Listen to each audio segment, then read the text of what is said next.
Hello everyone, hope you're doing well. Today in War Thunder, it's time to answer a patron question, and this question comes in from Super Cacti. But before we get into it, I just want to say, if you feel like either supporting the channel on Patreon or Subscribestar, or decide to throw in, a question for it, make sure to leave it on the Tech Hub. The idea of this series is to answer questions from the patron side of things to make it so, you guys are able to try and create some, give me some content ideas around what you want to see talked about, or if you want to see opinions on specific things. So anyway, let's get into it. So Super Cacti asks, do you think we could be seeing submarines soon? With the April Fool's test they did a while back, they at least showed some interest. They still have the Italian and French Navy to add, but they sometimes like to add something more shiny and special to an update. And if yes, how do you think the subs would work, or would they even be effective? So right now, my personal opinion, on top of what we've seen over the last few years, is that submarines will be coming to the game at some point. What we've seen from Gaijin in general is an expansion of all types of warfare. Now, I didn't think, personally, that we were going to get stuff like hydrofoils in the game. I didn't think, personally, that we were going to see helicopters, especially. That's one of the big ones. But well, here we are today in 2019 with some full trees of helicopters, which is debatable whether they're full or not, and then of course an expansion of many different tech trees in the game. Now, on top of this as well, submarines would be a class of, ship or whatever you want to call it. In War Thunder, it would be classed as a naval vessel, which would be an expansion of what we already have. We've also seen stuff like that in ground forces, where we've seen an expansion into IFVs at the higher tiers, BMPs, Warriors, Bradleys, all of these machines, more recently stuff like the Type 89, all of these machines are different to the norm. They're different to your normal MBTs, and it's nice to have that variety. And I think since there's a decent swathe of the community in naval which is either asking for new mechanics, whether it be submarines or anti-ship missiles, or they're just asking for bigger things such as battleships and pocket battleships, or machines like that. I think eventually we're going to see an expansion into it. So the only question is when. Now let's go through some of the evidence that we have. That is some circumstantial, I will definitely say, but eventually you have to connect the dots when it comes to these things. So the first bit is actually prompted by the most recent developer Q&A from BVVD. If you don't know who Vyacheslav Obulanikov is, he is a producer over at War Thunder. He's the person who does all of the dev Q&As. He generally does them on live streams, and overall it is something that the English community kind of misses, since obviously he's speaking Russian. Now, BVVD has done some English streams in the past. His English isn't incredibly strong, but it is really nice when it actually happens. Whenever we get those streams where it's like a preview to what's going to be happening, in the next updates, he is normally there with Sean, going through everything, which is always wonderful. Those are the types of streams that I really like. Now, personally, if we have a look at this dev Q&A, there is a mention of ships. If you go to the naval submarines. If you go to the naval section, it says, is there any news regarding any progress for submarines? Is it something being internally tested, or has it been ruled out for now? Whilst they are slow, there are many slower vessels in the game. The Seabull ferries, the LCS, the Flower class. Yes, the Flower class. I'm not sure the LCS is slower than submarines, but the Flower class is definitely up there with the big Kahungas. And we have plenty of anti-submarine vessels at lower ranks, and the answer is not yet. So one thing that has happened since, I would probably say 2017, is the Gaijin answers to everything have gone from yeses or nos to probablys or probably not. And this is obviously a answer which is probably, because it is not saying that it isn't happening, it is saying that it isn't happening yet. So for me, this would say, or you could argue it to say, that is it going to happen? Yes, just not right now. And this, we've had this answer a lot for things which have come into the game later on. And if we see a big expansion into naval when it comes to the player base, I'm pretty sure we'll be seeing submarines alongside everything else that people are generally asking for. Now, let's talk about the clues that we've had over, the last year or so, whether we're going to get submarines or not. The first one, of course, is brought up by Super Cacti himself. On April Fool's last year, we had Silent Thunder. Silent Thunder was testing the ideas of naval through some modern-day submarines. This is the Russian Yezin class, and it had stuff such as anti-ship and land attack cruise missiles, and also some torpedoes alongside of it. It also had access to a new complete sonar system, which was really cool.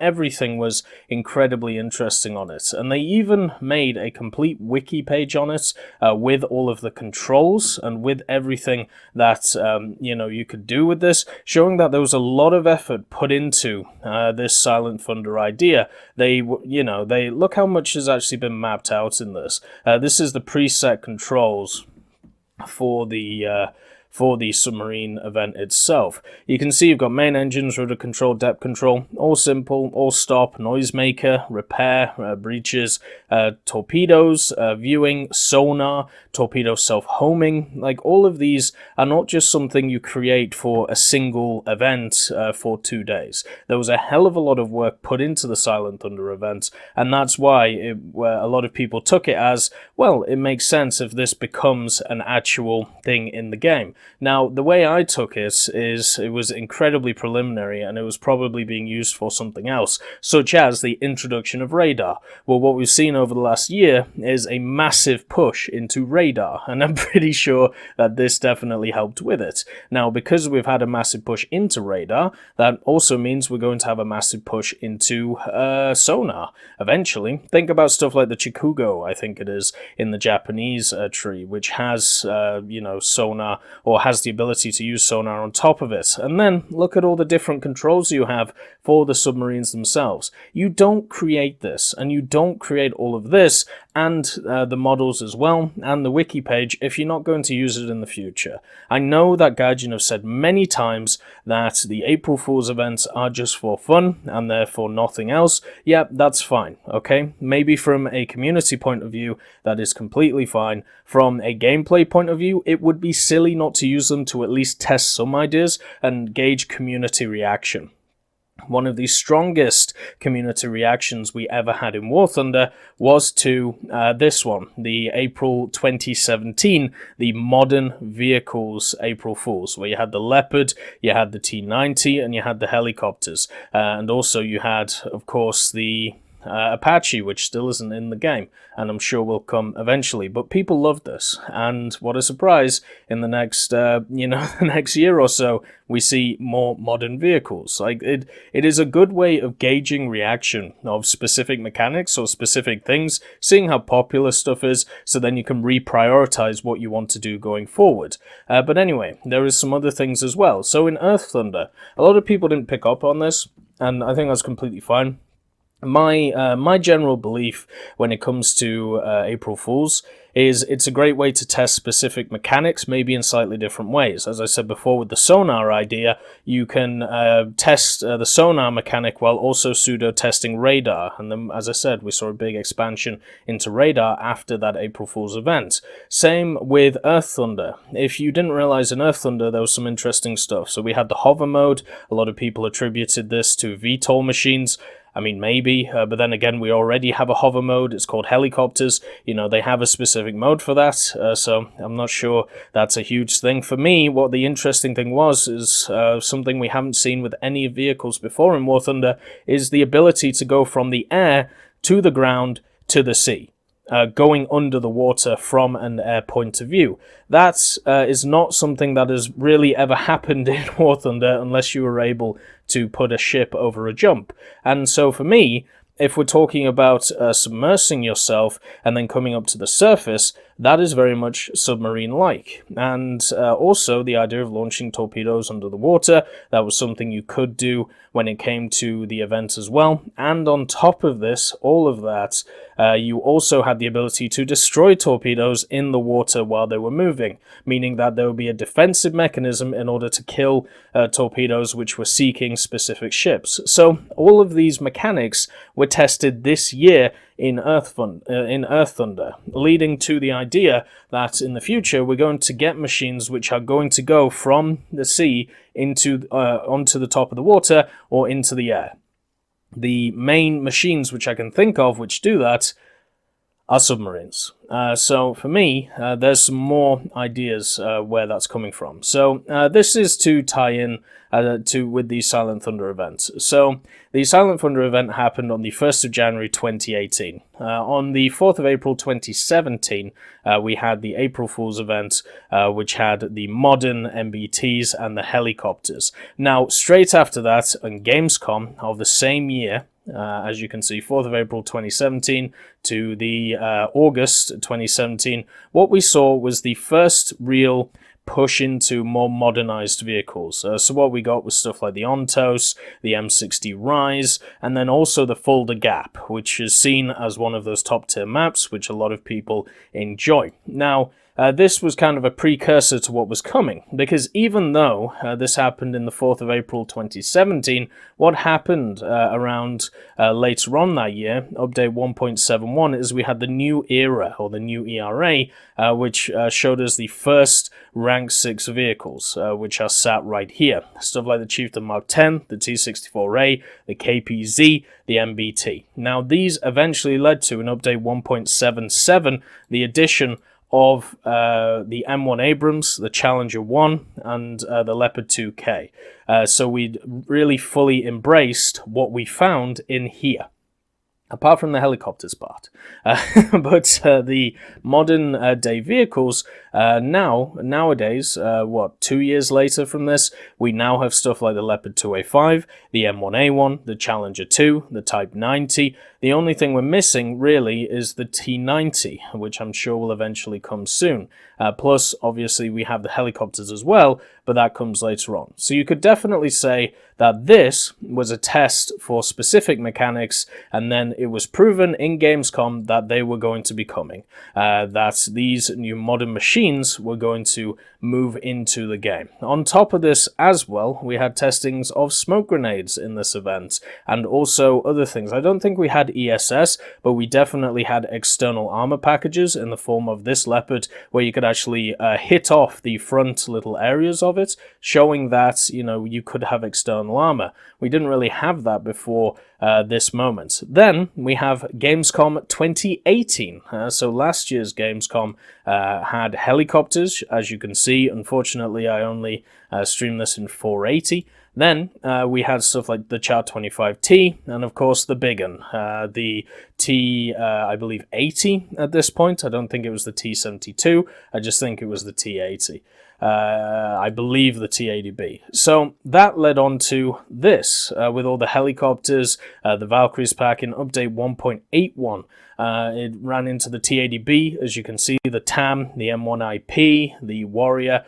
So all of these ideas were technically tested, a year before? A year and a half before they were released into the game. And these ideas here were tested, well, not tested, but live tested in a sense in April Fool's about 6 months earlier.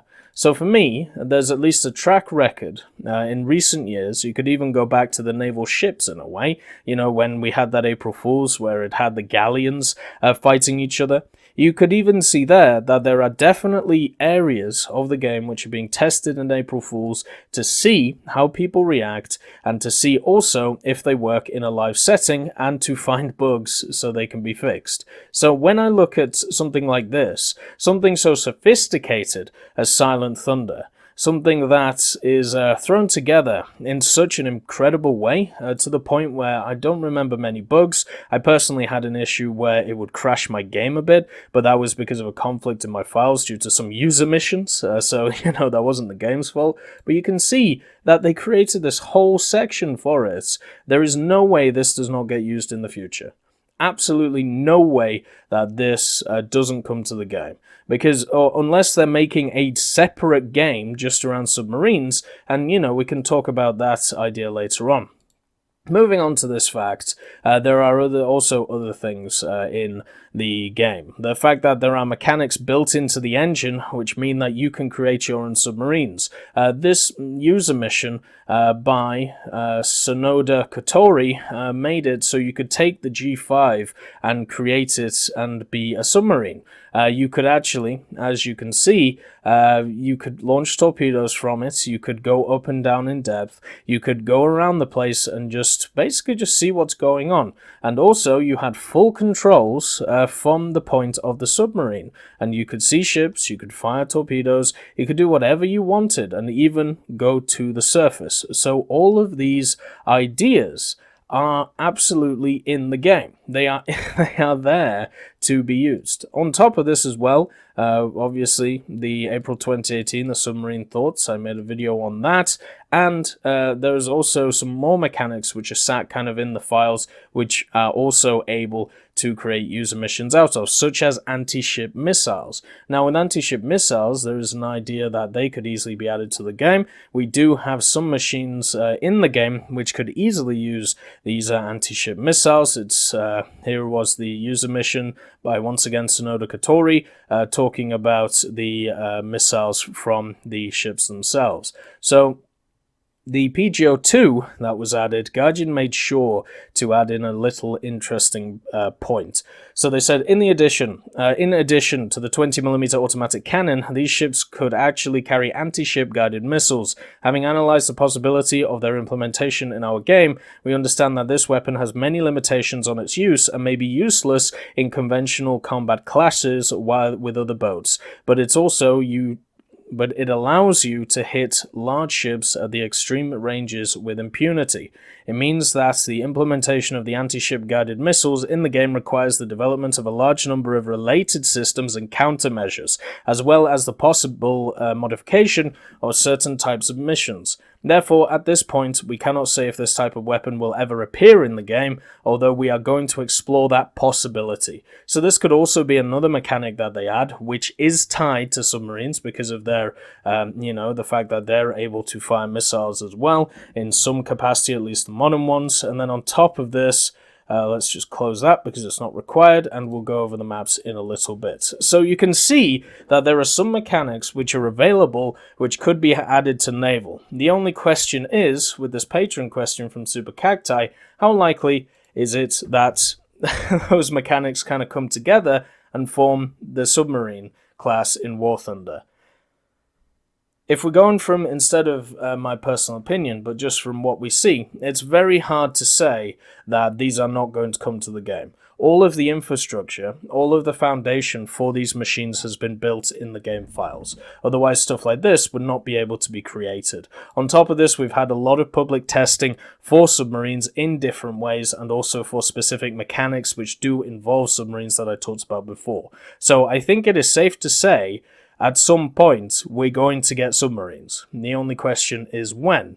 Now, from a personal point of view, I would like them to finish the existing trees first.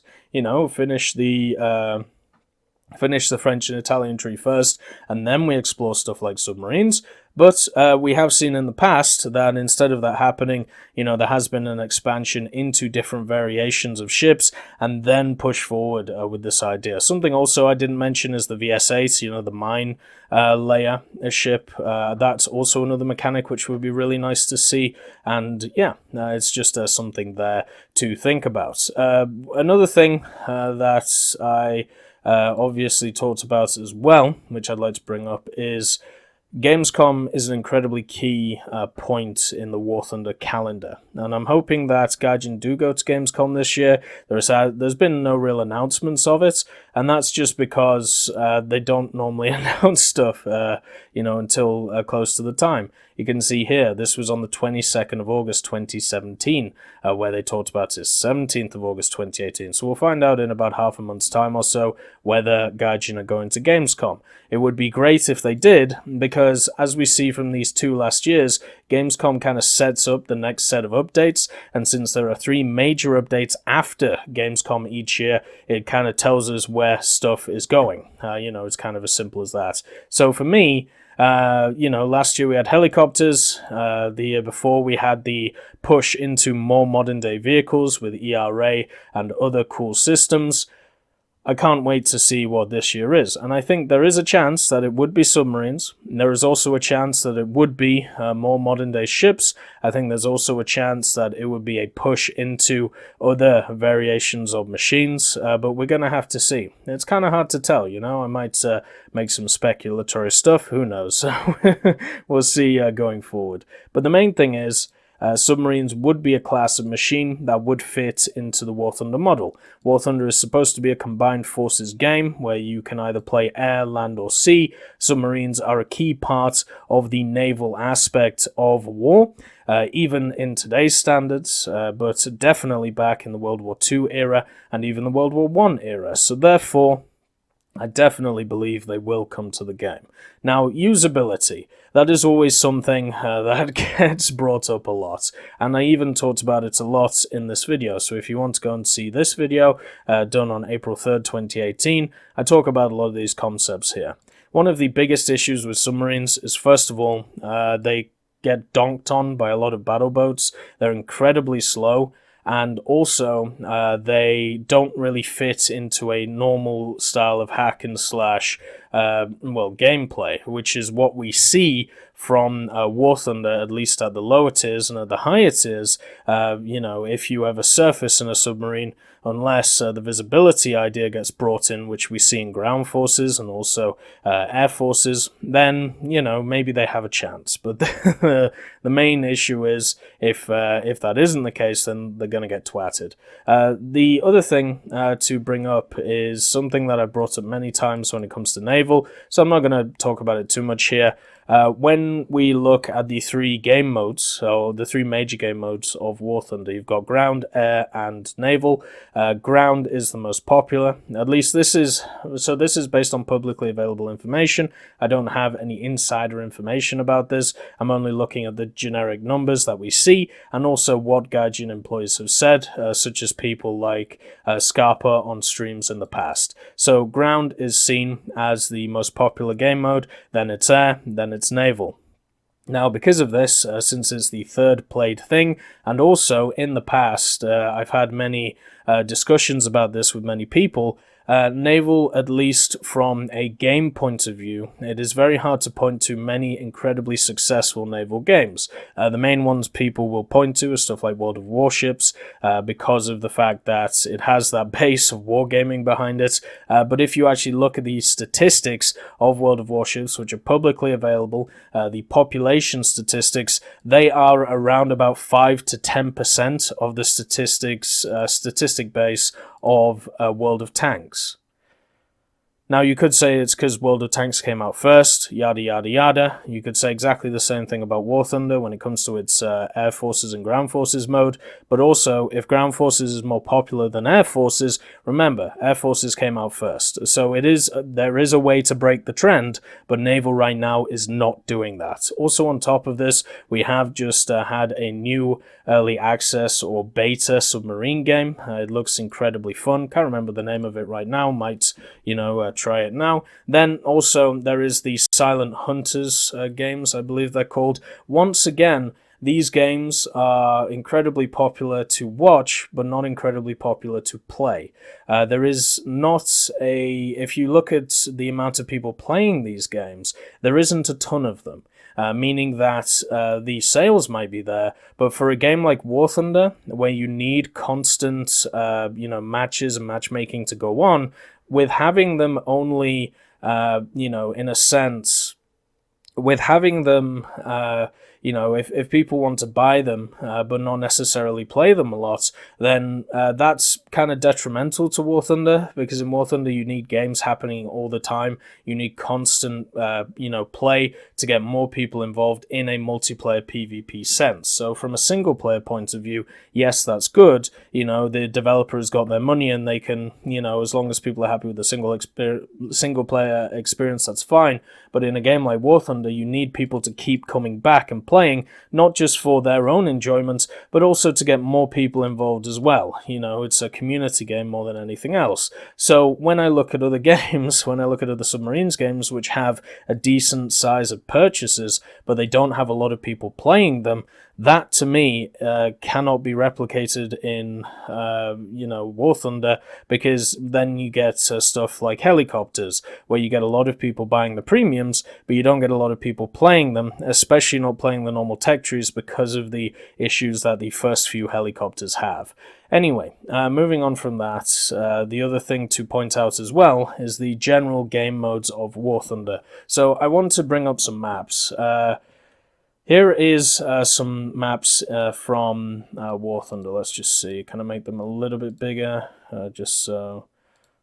No, I can't. Okay, so we'll just keep them like this. I apologize about the white background. Hopefully your eyes do okay. So this is the Fang Bay Islands. It's a actual map. Then we have this map as well, the ice port. So one thing that submarines require is large open spaces and also areas where they are able to target larger ships to be able to knock them out and not get attacked. That is pretty much the submarine way. If you ever go into one-on-one combat in a submarine and you are surfaced against any of the ships that they would normally fight in the game, they're going to get absolutely trounced. So what you need to do is you need to get under the water. You need to basically make sure that your torpedoes are looking perfectly at the enemy, and then you can get kills that way. Now, think about the game modes in War Thunder. In Naval, you have domination game modes, and you have convoy game modes, which have kind of disappeared, at least right now. Then you have like the encounter game mode, where you have to annihilate the enemy's kind of allied ships in the center. Or near their base. So that game mode, submarines could fit in. They could go really slowly towards the targets, and then when they get there, just launch their torpedoes. But then, if you have a look at the domination game modes, they don't really fit, because a lot of the domination game modes are based around small little islands, and you see this on a map like this. So on a map like this, the zones are around here, and they're also expanded out to here if required. So submarines would not be able to go near 2 of the 3 zones. They would only be able to go near 1 of them to capture it. Then if you have a map like this, if you know this map, you have a central point, then you have like a capture point here and a capture point here. Submarines may be able to get to this one. They cannot go to the central one, and they cannot go to this one because there's not enough space. So that is, once again, 2 cap points out. This one, once again, you need open water, and the battle is here. Not going to happen. Next one, once again, you need open water. You basically have 2 corridors where you can fight, and then here, you're not going to get anywhere near. Same with this one as well. So they are more limited than even destroyers when it comes to, the cap points that they can have, and also the light cruisers. Because destroyers and light cruisers, they can still play these channels. They can still cap 2 points out of 3. Submarines would be incredibly crunched when it comes to the majority of these maps, because they'd only be able to get to 1 of them over the time. Something that I've played a lot of over the last weeks or so is the Tiger, because obviously it got lowered in BR, and I've had fun with it. I've had a few games where I've got like 5 kill games, which is incredibly good for me, since I see myself as a substandard tanker, and many people, if you played with me, I much prefer air than I do to ground forces, and so getting, a lot of kills is kind of nice in the Tiger. But you have a lot of experiences as well, because you're incredibly slow. You have to make a choice right at the start of the game where to go, and if you make the wrong choice, you're kind of screwed, because no enemies come your way, or you can't cover a point. It's also incredibly map specific because of the speed of the machine, and once you get your transmission broken, or once you kind of just left there to bear, you die incredibly quickly, or you can't influence the match because you cannot get around the map. And this is the issue I see with submarines. I'm worried about the fact that they won't be able to get around these maps in a good fashion. You would have to completely reinvent how maps work when it comes to War Thunder in Naval. Get rid of all the small maps, throw them out, get rid of all the island ideas, which save a lot of PT boats and battle boats and make them incredibly fun to play, and also destroyers to a point, because it gives you cover from other ones. You know, you actually have a little bit of skill involved instead of just shoot